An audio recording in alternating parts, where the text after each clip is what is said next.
Hey guys, in this video, I will show you how to send a fax in Outlook. Alright, let's begin. First, open the Microsoft Outlook and click New Email to create a new message.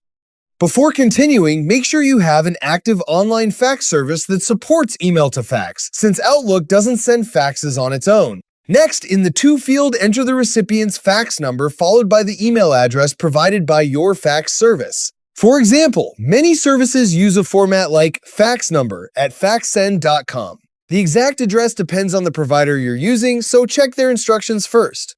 After that, enter a subject line describing your document. Then click Attach File and select the document you want to fax. Most fax services support common file formats such as PDF, DocX, or JPG. Double-check that you've attached the correct file before sending. Once everything is ready, click Send. Outlook will email your document to the fax service, which then converts it into a fax and delivers it to the recipient's fax machine or fax service. So that's basically how you can send a fax in Outlook. That's it for this video. Thanks!